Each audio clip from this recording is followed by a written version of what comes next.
ఈ అద్భుతమైన వాక్య భాగములో పరిశుద్ధుడైన పౌలు గతకాలమందు దేవునికి దూరస్తులుగా ఉన్నాము. సర్వలోకంలో ఉన్న ప్రజలందరూ కూడా పాపులు కాబట్టి, ప్రభుని ఎరగని వారు కాబట్టి దేవునికి దూరస్తులుగానే ఉన్నారు. వారి దుష్క్రియల వలన మీ మనసులలో విరోధ భావము కలవారై ఉన్నారు. వారి హృదయంలో ప్రభావముతో నిండిన దుష్ట క్రియల వలన మనస్సులలో విరోధ భావము కలవారై ఉన్నారు.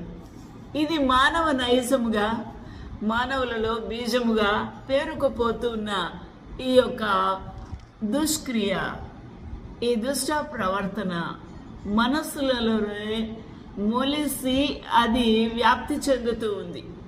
అది దేవునికి విరోధ భావము గలది, మరియు ఇతరులకు అది విరోధ భావము కలది. అందువలన విరోధులమై ఉన్నాం.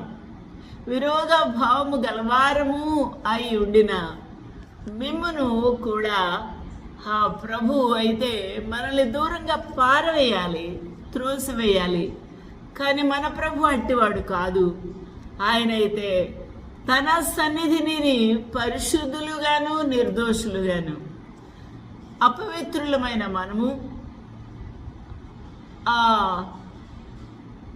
నిర్దోషముగా ఏమాత్రము కూడా రుజువు చేసుకోలేని మన పరిస్థితిలో దోషులముగా నిలబడ్డ మన బ్రతుకుల్ని నిర్దోషులుగాను, అపరాధులమైన మనల్ని నిరపరాధులుగాను నిలవబెట్టుటకు ఆయన రక్త మాంసములు కలవాడుగా తన దేహము నందు మరణము వలన ఇప్పుడు మిమ్మల్ని సమాధానపరచును.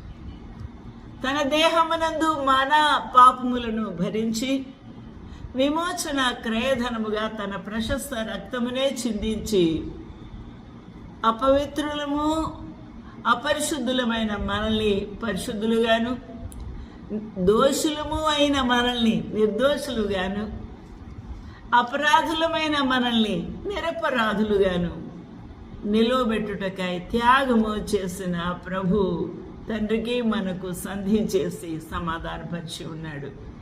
In the body of his flesh through death, to present you holy and unblameable and unreprovable in his sight. ఎంత బాగుందండి! ఎంత దేవుని యొక్క గొప్ప